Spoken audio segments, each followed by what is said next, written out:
Here. Yeah, we're good.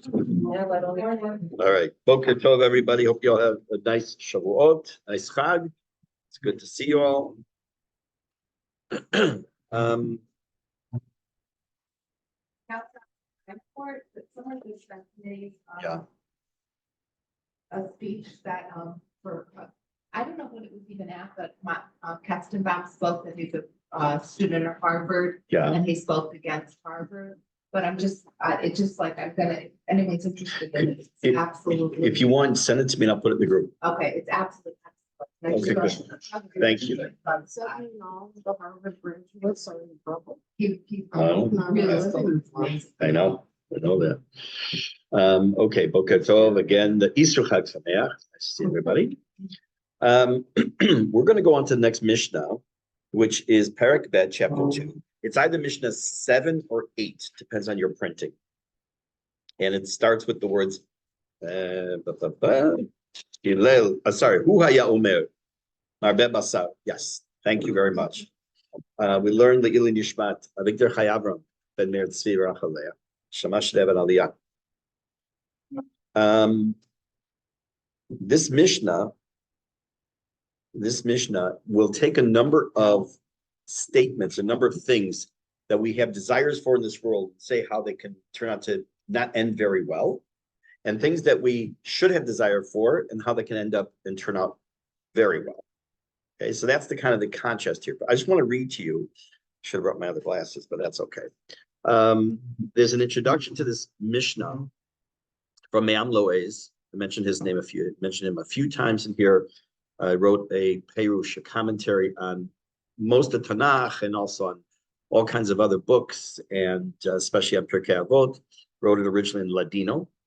I'm going to just mention to you, he kind of tells us an introduction. It's long. I'm just going to read like a couple pieces. The Mishnah starts with the words, Hu haya omer. So who's the person that said this Mishnah? It is Hillel. Again, this is Hillel Hazaken. He talks about the following, that it refers to in the first part of the Mishnah, 4 different ta'avot, 4 different desires human beings have, and how they can lead us into trouble. Now, all 4 of them actually have some benefit. There is something good about them. So let's take a look. It's okay. First one is ta'avat achilat shtiyah, desire for food and drink. If we didn't have a desire for food and drink, we would die, right? And we wouldn't eat cheesecake. Well, I don't know. Let's not exaggerate. Still probably want that. So that's the first one, and he's going to talk about the downsides or the downfall of that. The second one is the desire for men and women to live together, to be together, to have relations together. There's the benefits and there's the downsides. The third one is ta'avat hamamon, searching for the almighty buck, right? Going for the dollar. Now, if we didn't have a desire to make money, we would be poor, and we would have to be relying on other people to help us. So that, again, another thing that's positive but has a downside when we do too much. And the fourth one is ta'avat hakavod, person's desire who seeks out honor. Now, we all are due as human beings. It's called the zchut adam. One of the natural human rights is that we are to be respected as a human being. That's fine. No, you don't want to talk to someone rudely. I really had to hold my tongue this morning. I'm saying this out loud, so I'll calm myself down. I really had to hold my tongue this morning. I went into a store and Kikayalo, and what they didn't have on the shelf stuff that's always on the shelf. They had to still prepare it. It was in the meat store in Hamaway, which I don't usually go to. And the main guy, had just picked up a cutting board, and he did it in the wrong way, and he hurt his back. And he's walking around, he's like this, and there's a kid that works for him who's obviously has mental health issues, and he's yelling at this kid. And what they had, the shelves are literally empty. Literally, I mean, there's nothing on them. So this one came in, and they happened to have that ready. This one came in, and I'm standing 20 minutes waiting for 2 packages of ground beef. And I was like, and I'm saying, okay, I'm supposed to be here this long, and I'm trying to tell myself everything I tell everybody else. I'm supposed to be here. It's meant to be. Shut up, Zev. No, it's meant to be. I'm having this little internal conversation, but it's also I didn't want to disrespect this man. He is in obvious pain. He even said, my head's about to explode. He tell his kids, it's the 17th time I'm telling you to do this. So he's having already a bad day. And all I needed to do was like, no, where's my ground beef? But I held my tongue because I didn't want to hurt him. And I think that's an inyan of kavod. You don't need to add fuel to the fire. When I'm going to walk out of that store, when I have the stuff in my hand, he's still in there. He's still dealing with it. So we all do a modicum of respect, but when we seek it out, we know we're going to see later, Pirke Avot, if it says, if someone chases after respect and honor and these like, oh, I'm so important, then the kavod borech mimenu, the kavod runs away from him. We've seen that time and time again. Okay, so that's kind of, say again. No, yeah, but we're like we're looking like right at each other. He's standing. He was I wouldn't say apologetic, but he was at least nice about it. So that was okay. That was okay. Let me get this set up for the next part here. Okay. Okay, so let's do this. I'm going to read the Mishnah.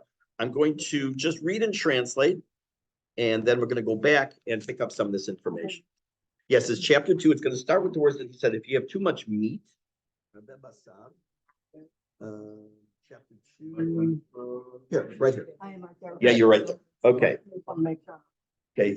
For those of you who are familiar with the book of Kohelet, this kind of reminds you of Kohelet, this chapter, only this Mishnah, because in, I think it's the 3rd chapter, he talks about like there's a time to be born, time to die, time to throw stones, the time to gather stones. So it sounds like that, but it's not, it has nothing to do with it, just in my head. Hillel HaZaken used to say, Marbe basar, someone has too much meat, marbe rima, he increases the amount of bugs. We'll see what that means. What does it translate in yours? Worms. Okay, that's actually a better. There you go. Worms is actually a better one. We'll see why. Marbe nachasim, if he has too much stuff, marbe de'aga, he'll have more worry. Yes, marbe nashim, he has too many wives, marbe kishafim, he'll increase the amount of witchcraft. Now, this we're going to actually spend some time on, okay? Because we have to listen to this with a 2024 ear and not an ear from the year 200. Okay, we have to talk about this, obviously. And will not take us as long as Gilgul Neshama, but it will take us some time to go through.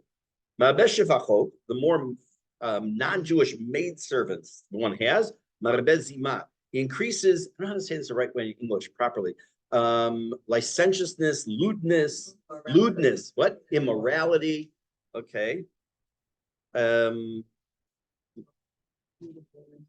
All these beautiful women maidservants, eh? I don't have them. I just have a beautiful wife. No. Marbe abadim, if you have too many servants or slaves, marbe gazel, then you increase the amount of theft. We'll see what's the connection. Then comes the good stuff. Marbe Torah, if a person increases their Torah, marbe chayim, and they increase their life. Marbe yeshiva, the more a person spends sitting, and that does not mean being a, how do you say in English, not seat, in Hebrew you say not seats, literally means a plant, but like a couch potato. Doesn't mean that. It means sitting in front of a Gemara, sitting in front of a Chumash, sitting in front of a computer that you're learning, marbe chokhmah, you will increase your wisdom.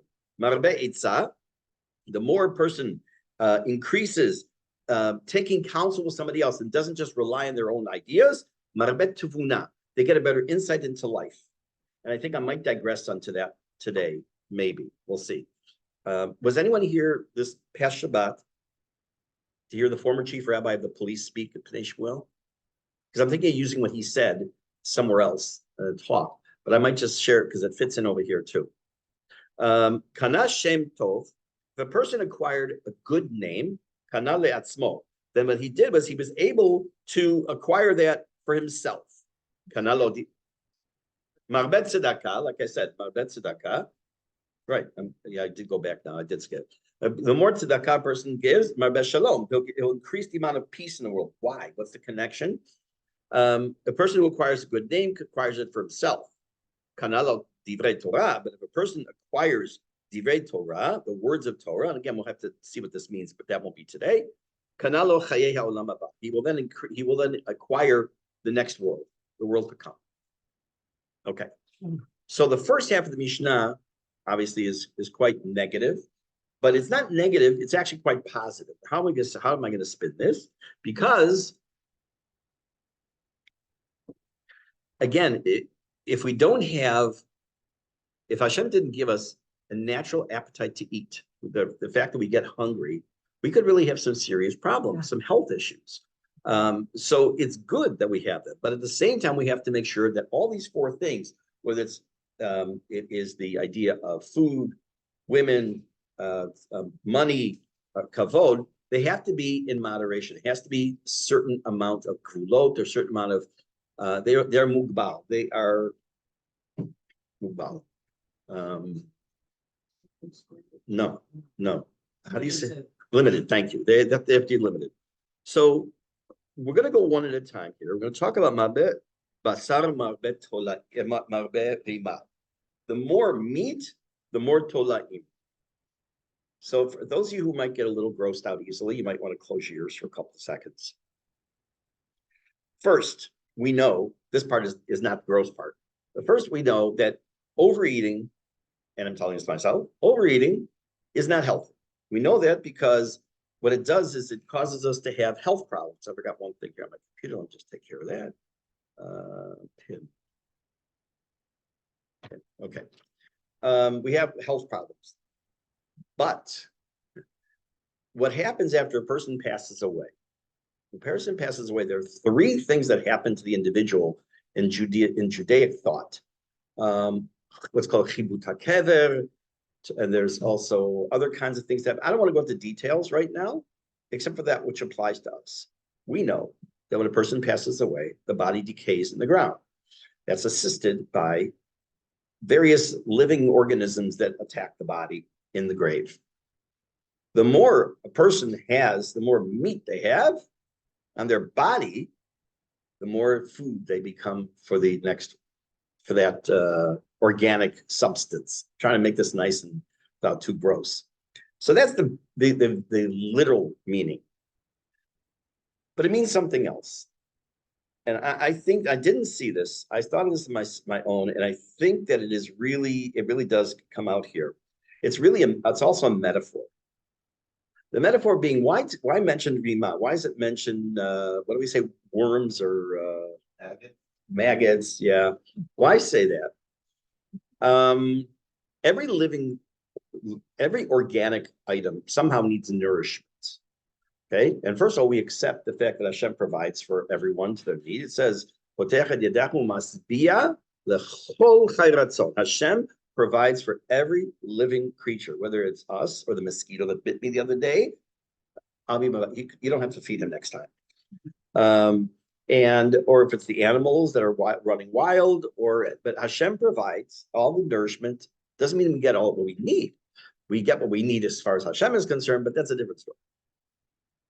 But when we abuse that, when we are just taking on and eating like a glutton, and we become what the Rambam says, a menuval b'rshut Torah, a despicable person with the permission of Torah, which means I'm allowed to eat, 5 hamburgers and 3 beers and 5 pounds of coleslaw. I'm allowed to, api halacha, as long as I made a bracha and they're kosher, but it's gross, right? It's disgusting. It's too much. So you become what the Rambam says, a menuval b'rshut Torah. So what I think it means here is marbeh basar. The more meat a person eats, it just means food in general. Marbeh rima, meaning that he becomes more like these tolaim. They become like these worms. That all they do is they look for food. That's that they become. They move from someone who has ta'ava, someone who has a desire for food, which we all have, I hope, to someone who becomes a glutton. And a glutton, we've already seen, a ra'avtan in Hebrew for ra'ev. Ra'avtan is a glutton that the food is there, and if it's there, they're going to have it. Now, I'm not talking about a person who has an eating disorder or anything like that. Here's a little trivia question. Who was the first? It was the female who brought the topic of anorexia onto the public stage. Who was it? No, huh? No, way before her. It was the 1970s. Oh. Yes, very good. Never heard of it. It was not really a Karen Carpenter from the Carpenters. She died of anorexia. No one knew what at that time, except maybe in the medical world. But it's Karen Carpenter. I loved her music, their music. Anyways, so it's telling us you have all these four things. This is the first one, says you have to rasen. Resen, resh samach nun is a reins on a horse. Rasen means to rein something in. So you have to kind of hold back.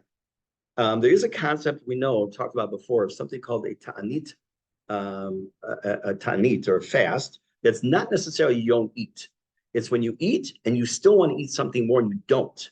That's also if you do it proactively. So I'm not going to eat everything I want. It doesn't mean you take on your plate and just leave it. That's kind of wasting food. But say there's food on the table and you say, I really do want more of that. But you know what? Not because of health reasons, because maybe it's also, but it's also, I want to train myself to be a little more careful. I really want more. I'm not going to have more. So you start to become the master over the food, not the food being the master over you. Yeah, it's called it's also a form of a ta'anit or a fast. So if someone wants to take upon themselves a fast, but they feel they can't really do a regular fast, that's another way of doing it. You exclaimed that you were correct. The more stuff you have, the more worries. And you said, oh, that is so true. And that really is. We all have seen, we know people who have nothing. We know people who have, as they quote goes, more money than God. And everything in between. Before I became Rabbi Bashol, I was working in the business world. I think I was a director of purchasing for many years for two companies, 17 years at one, no, 16 or 17 years at one, a couple years the other, they went belly up.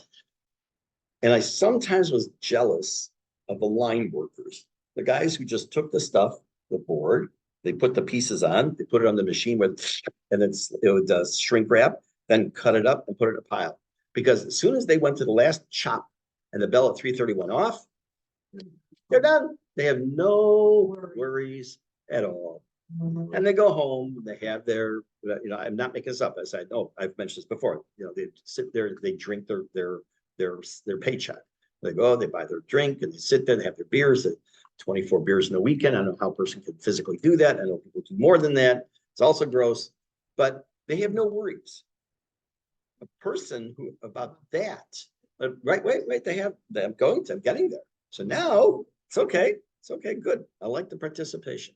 But now they go home, and let's assume for a moment that they've saved money. They didn't drink away their money, and they have a lot of stuff.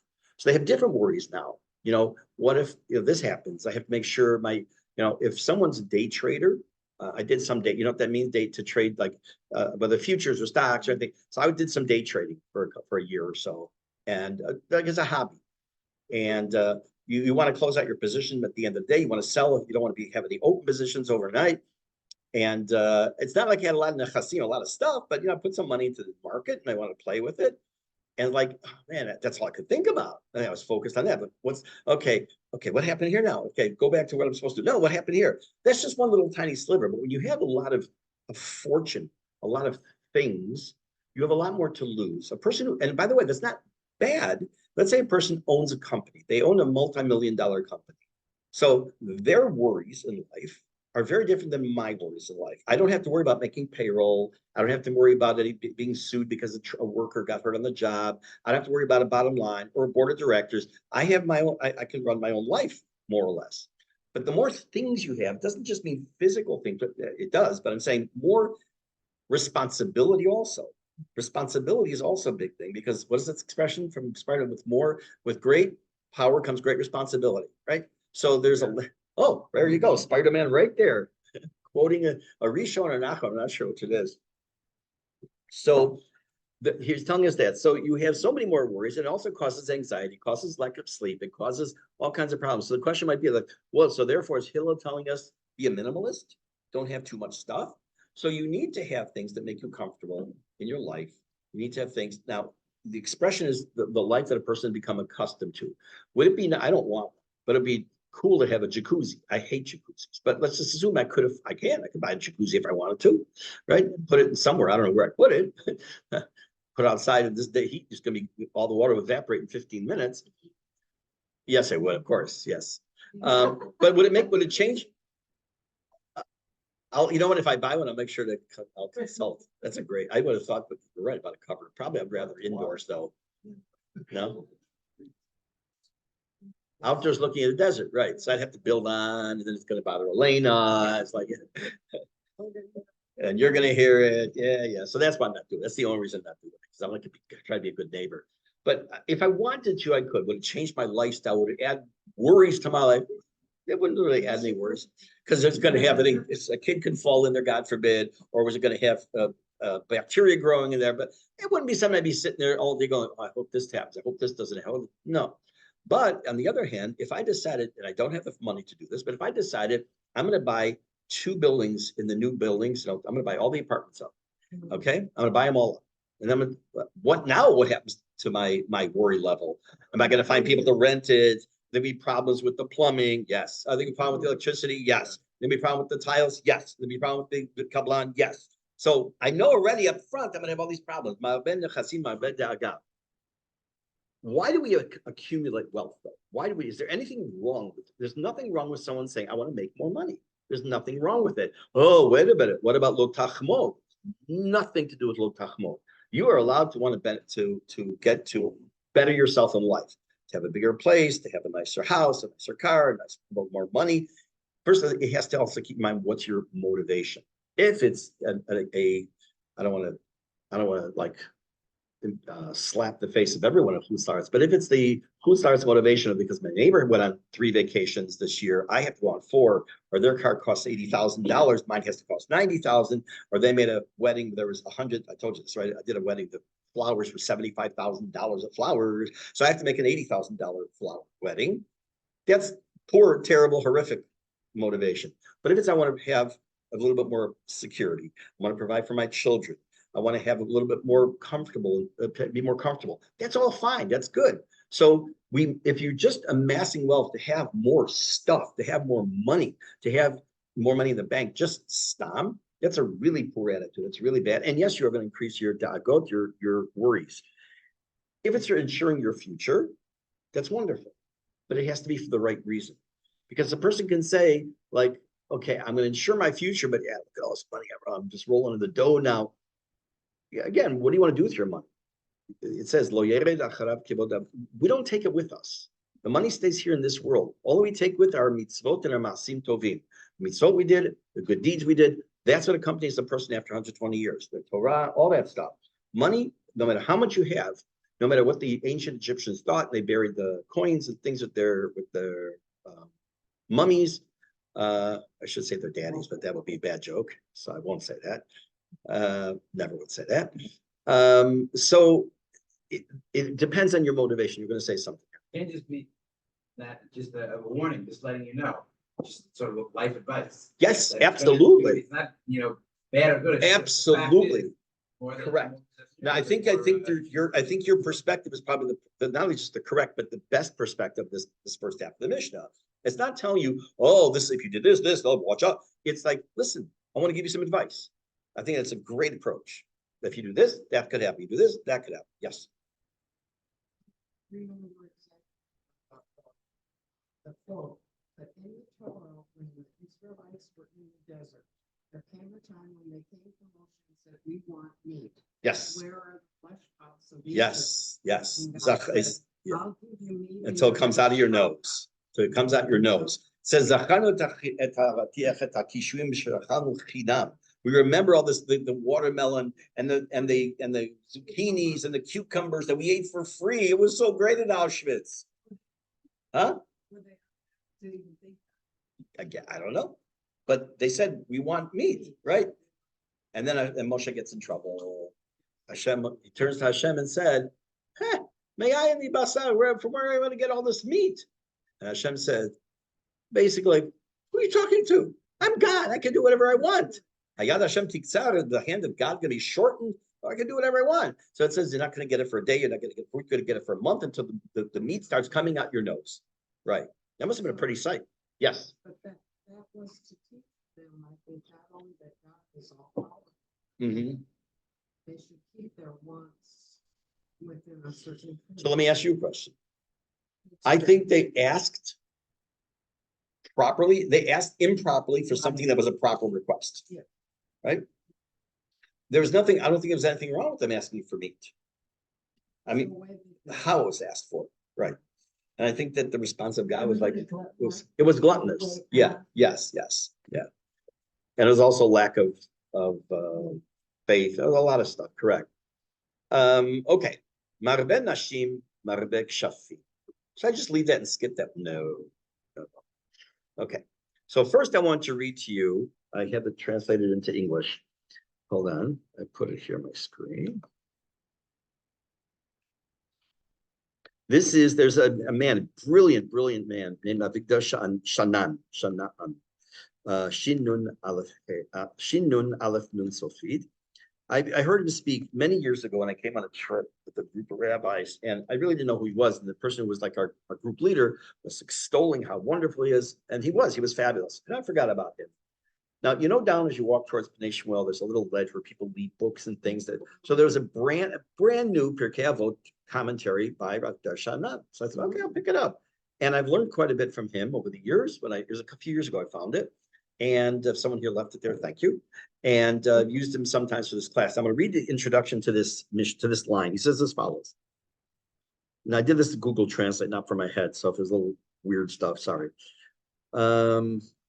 We must admit that in these days of increasing awareness, the status of women, even in the traditional religious context, many find it difficult to accept Hillel's statement regarding the connection between women and witchcraft, which is seen as insulting and offensive as a statement as can be. But a study of the literature of the sages shows this was indeed the opinion that prevailed in their time. It began already in the Torah's determination that a witch shall not live, and in the interpretation given by the sages to the fact that the Torah mentions a witch, not a sorcerer, meaning a female, not a male, because most women are found in sorcerers. Quote, that was a quote in Gemara and Sanhedrin. In several places, it is indeed told about women as witches, such as a woman who succeeded in an act of witchcraft in stopping a ship in the middle of the sea. There's also an incantation that a person must say in order to escape from the harm of witches. And it begins with the words, blah, blah, blah, blah, blah. I'm not going to get into it. What? No. I'll send it to you if you want. It's Gemara in Shabbat. Quite a few were steeped in these customs, such as sorcerers against whom the prophet Malachi spoke. And we have a book from the time of the sages called Sefer Al-Razim, which offers its readers many magical spells and deeds, and all of them are the masculine form. And it continues on and on and on. It turns out, okay. So he says, it turns out that the concept underlying Hillel's article is more about image than reality. So first of all, what's he saying? He's saying that Hillel is writing in his time when this was still considered an issue, that women somehow had some ability to do some form of witchcraft. Either they could do it, or there was this image that women had of some sorcery, of sorcerial power. I don't know if that's a real word. I just made it up. So what magic? Okay, so what I want to do first, let me tell you what Rav Steinsaltz says. He says here, we're not talking about, the way I translated to begin with was Rav Steinsaltz's comment, which is, we're not talking about like a guy who sleeps above women. We're talking about a man who takes multiple wives and leads that person, and it causes there to be a competition between the wives, and then they use witchcraft one on the other. It's an interesting perspective. I would not have thought of that, but he did. Okay, so what I want to do is I want to read a pasuk to you.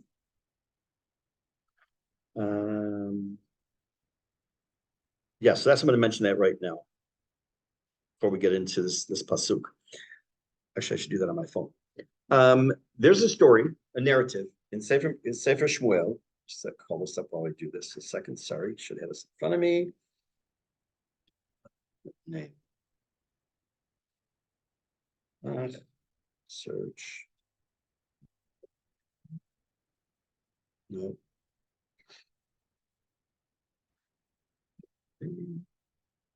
And get the pasuk. Here it is. Okay. Make sure it's the whole pasuk. Come on, in this lifetime. So there's a narrative in Sefer Shmuel where Shaul decides to go against his own rule, and he decides to call up Shmuel from the dead to explain what's going to be his future. So he goes to a witch whose name is the woman in En Dor, which for those of you who remember the Bewitched series, the woman's name was Endora. That's where it came from. That's where it comes from. What's that? Yes. Or the Sherwood Schwartz. Oh, that was Gilligan's Island. See, I know that stuff here by heart. So that's where, so it's where the name Endor gets it from. Shaul calls up Shmuel, and he comes up and he tells him that tomorrow you're going to be joining me, as you're going to die tomorrow. He dies, he and his son Jonathan died the next day in battle. Okay, so I'm going to read a pasuk to you, and we're going to talk about the pasuk for a few minutes. It says as follows. First of all, before this, it says that the terrible things that the Canaanim do, the To'avot, the abhorrent practices that the Canaanim do, that you're about to go into their land, you shouldn't do. This is a pasuk in the middle of Dvarim, Pirke Chet. It gives examples of what you should not do when you go into the land of Egypt, into the land of Canaan. Why is it called land of Canaan? There were 7 nations that were here. So why is it called Canaan? Because Canaan was the largest of them all. It was the largest kingdom of all the kingdoms. Why isn't the plural? Oh, I know why. Because it's not Latin. I should say, why isn't the plural kingdom kingda? But it's not. It's not um. It's om. Never mind. I'm just talking a lot. I'm back. Okay. Leah, caffeine. You should not have anyone among you who takes their child, son or daughter, and passes them through fire, which is one of the ways they worshipped the god Molech. Now comes the list of things we want. Kosem Ksamim cannot be an augur. What's an augur? A person who does what magic. Here's the English. A soothsayer, a diviner, and a sorcerer. That's real clear. We're going to talk about these. The chover chaver, nor should be one who casts spells. The shoel ov v'idoni, you cannot consult ghosts or family spirits. The doresh alametim, or inquire of the dead. Okay, so don't do that, okay? First of all, you're not allowed to, this is one of the sources, you could definitely not allowed to participate in a seance. As a game, you're not having any beliefs in it, okay, maybe. But to actually participate in a seance where you try to call up someone from the other world, no. This is also the source for some opinions. You can't do magic, just regular magic. Although that tends to not be the accepted across the board. You can do magic, but there are some who say, look, you're not allowed to do magic. It says you can't do magic. Doesn't mean it just means sleight of hand. So what I have here, I was going to print it out, but I decided not to. I want to read to you a few things. I'm going to go through each one of these, give you an example of different opinions of what these things are, because these are very foreign to us. If I say to you that you're not allowed to take a piece of wood and smack someone in the head, you could picture a piece of wood. You could picture someone's head. You could picture yourself smacking them in the head. I'm sure you all would like to do that at some point in your life. Okay, so here's the first one. The word is kosem ksamim, doing magic. Rashi says, Ezo kosem ksamim. Who is that kind of an individual? What do they do? Haochez maklo, haochez maklo v'achi ratza lomar, eza kosem elu bnei adam, haochzim makel, or ritzua, or shar davar. These people who hold in their hands a stick, or a strap, or some other thing, umodadim bahem, and they measure with them. V'roim im yelchu or lo yelchu. They kind of use what's the word? I'm not sure what the word is in Hebrew or English.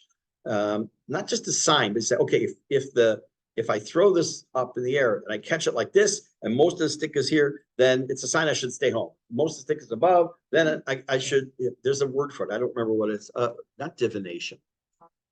Maybe prognostication, that might be. Says that's what that means by kosem ksamim.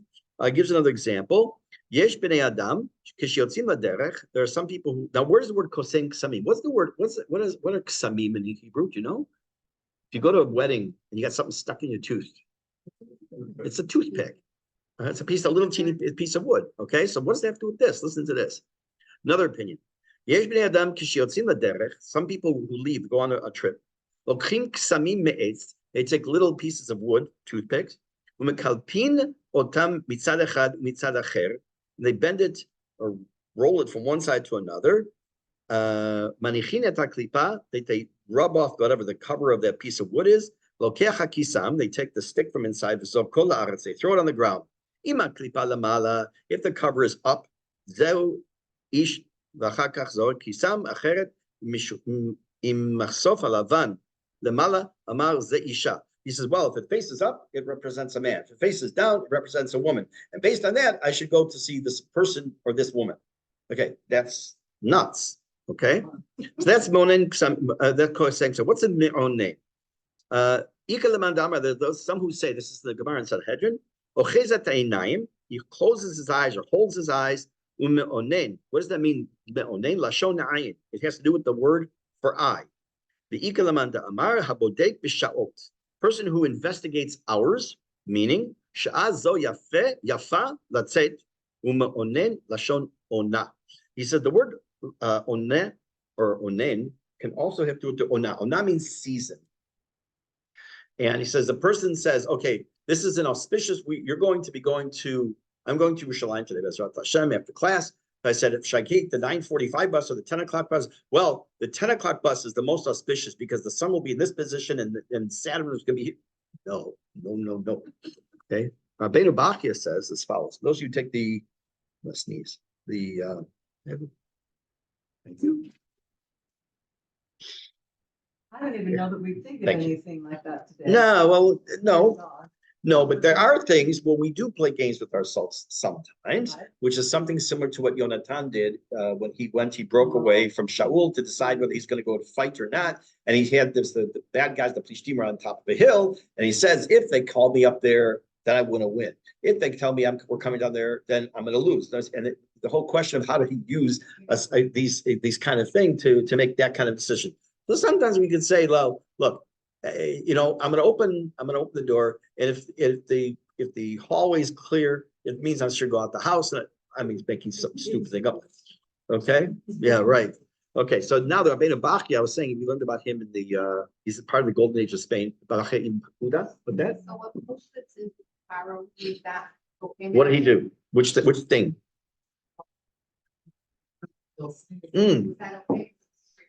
So let me back up 1 second. Ask a different question to answer your question. Okay. Are we allowed to make a graven image? Can I take a piece of metal and make a baby's face? No, you can't. We're in the holiest place in the world, Har HaBayit, the holiest place, Beit HaMikdash, and the holiest place in the Kodesh Kodashim, the Holy of Holies, at the Kruvim, baby face. Why? Hashem said it's okay here. For his reason, right? When Hashem tells you to do something, then it's fine. Okay, that's a good question. The Rabbeinu Bachya says, "Me'onen yeshlo bo shlalosh mashmauyot." He says there's three meanings. It could be lashon ona, meaning have to do with season. Lashon ayin, lashon anan, or clouds. Ushdarshu Chazal, Rabbi Akiva Omer, me'onen elu notne onot sheomer ona plonit yafe or yafa להתחיל.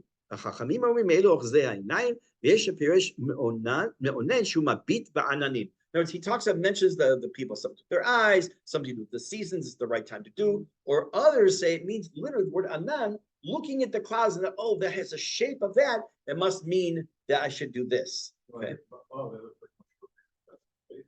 Okay, but that was just the Satan made it look like he was lying there, not that the clouds were there, right? Let's say I see a cloud and it looks like a gun. Oh, I should go out and shoot somebody. No, that's a bit about him. I had a very weird experience when I was a senior in high school. I was at camp. I was at Mosheva. I was working, believe it or not, don't laugh, as a lifeguard. I say, don't laugh. It's okay. Because you can't picture me as a lifeguard, but whatever. I actually did save one kid and put out a fire, but that was a cool summer. Anyways, huh? No, I said I saved one kid in the water, and there was a fire. It was a very hot summer. No, the water was not the fire. It had to be the right place, right time. I ran. Yeah. So it was starting it right near where the trees were. So it was like just a good wind that went all over. Anyways, so I was that summer. I was very much, don't ask why, very much into weird things of demons and shadim and various. That was the summer that the movie The Omen came out, and I watched it. I was very much into that. And I was in camp, and I was walking home. I was walking back to a cabin. I look up and I see, I'm not making this up. It sounds creepy, but it was like a cloud, a green mist. In my head, it was a green mist because it's more cool that way. And it looked like a hand, and it did turn into the shape of a gun. And I got so freaked out by that. So freaked out. I told this one person about it, and then we talked about it. About a week after camp was over, this is the time when you still wrote letters. She and I were corresponding. She lived in Cleveland. So I wrote her a letter, or she wrote me a letter. You know what that is? You put a piece of paper in an envelope, put a little stamp on it. Yeah, no, the kids have no clue, right? That's right, no clue, right? And that's right. You have to write and what's cursive. Okay. And she said that she had woken up in the middle of the night, Friday night, and she heard a noise. She ran out of bed and smashed her foot in some because she was thinking about the whole story I was telling her about the hand and the gun. I said, oh, I'm so sorry. But okay, so it means looking at the clouds, according to Rabbi Nabachti, one opinion is you look at the clouds and you see some image and it teaches you something. Chaver chaver, a mechashef. What's a mechashef? So it's a homer pito naflam mipiv, maklo naflam miyado, v'chen menachesh, b'chulda v'ofot. All kinds of symbols. Oh, I was eating and some food fell out of my mouth. It's a sign that I should, well, it's a sign you should clean up. Or have food, or less food in your mouth, maybe. But it's not as, but you can't use those as, there's, I can't, there is a word. It's not, it's gonna bother. No, it's something like that is, right. So he said, whether it's to be water and liquidy underneath, on top, right. So you should, right. So you get it twice because you want to make sure it was the right. Yeah. So also, again, when it's done with the right setting, yes, but this is talking about us doing stuff like this. It's a little bit creepier. Also, it has to do with shedim. Shedim are demons. One day I will definitely give a talk on this topic because I really, really enjoy the topic of demons. One of the things that we are, thank God, not able to see are shedim. We cannot see them. Yes, it's a very good thing. And those people who say they see them, then they should get help, right? Yidoni, Oshoel over the Yidoni, those are necromancers, people who consult with the dead, is people who also will put a bone under their arm and hear voices through it. And the final one, Doresh el Ametim. Mar'iv atzmo v'olech v'lan bevet hakvarot, kedei shetishrei alav ruach hatum'ah. Meaning, a person somehow puts himself in position to lie down and sleep in a cemetery. Already you know that's creepy. And he hopes to gain the strength from the tumah, from the ritual impurity of the cemetery, and help him do something. Okay? These, to our modern ears, are so off the wall, insane. But let's go back 3,000 years. This is what was done here in Israel, which at the time was Eretz Canaan, by the Canaanites. These were the beliefs that they had. Now, we can't necessarily fault them because they didn't have any knowledge necessarily. They didn't have the concept of monotheism. They're missing a lot. But to them, that was normal. How many of you here would say that if you were not feeling good, you'd go to the doctor and have a leech put on you to suck out what were called humors in the blood? Okay, they still do some. Today, they still do. But it was a regular course of action. There's also something called cupping. Bleeding was because they felt there was what's called too much humors in the blood. They felt that was making the person sick. They tried to drain that. What? Cupping is also used in Chinese medicine. That's correct. But it was also used as, quote, regular medicine. Cupping with putting on there's an expression in Yiddish, called bankus. Bankus for the cups. So it says it helps the tighten bankus. It means it helps the person, what you're doing is so useless. It's like just cupping someone who's already dead. So yeah, there's a lot of cool expression in Yiddish, as much as I don't like Yiddish, but there's some cool expressions. So with this particular Mishnah, this line of Hillel, he says, "Ma'ben nashim, ma'bek shafim," it have a whole bunch of possible meanings. According to Rav Shanan, it's just talking about perspective or the time of Hillel, but it does not mean that if a person were to marry, have two wives, that all of a sudden, oh, it's gonna be all kind of witchcraft. We don't. That's not what our perspective. But there are lots more in this particular Mishnah to talk about. Now that we finish this topic, we'll continue. As of now, this class next week, it's my last day in school. We have a whole thing going on. That's usually the afternoon. It's also my last day in school. I'm going to go. So the answer is 99.9%. I am retiring. What I'm doing is, thank you. What I'm doing is, I last week we had 2 weeks ago we had a Shabbat for the Tzevet in Ramat Rachel. I mentioned that, and during the Shabbat, I'm looking around going like, how do I leave this? I'm like, I love these people. They have some nut jobs, which is normal, but for the most, I just love the staff and the kids and what I do. I said, no, don't get sucked in. Mm-hmm. So then the next day, the vice principal came to me, says, I need to talk to you. Okay. Says, I need 30 seconds of your time. Okay. You can't leave. I said, I am. So I came to Pshara I made a decision last week. I'm going to go in a couple hours a week. A kavua. I mean, not a certain day or anything, but I'm going to make it at least commit to 2 hours a week, which is mostly I'm out. I also said I'll test when there's testing. It's like, What is it? What's the expression for the Godfathers? I tried to get in that they pulled me back in. There's a famous line. So I'm not going to let myself because I have plans, and I want to learn Birkat Moshe. I want to write more. I want to teach privately. I want to travel. I want to do more classes. So I have stuff I want to do. So I'd say it's the 98%. I just lowered it. 98% retiring. Yeah, well, if I keep talking, I'm going to be 90%. That's 60%. No, but I'm looking forward to it. Yes, no. I'm not the age yet for official retirement, but another year, but Baruch Hashem. Most of this book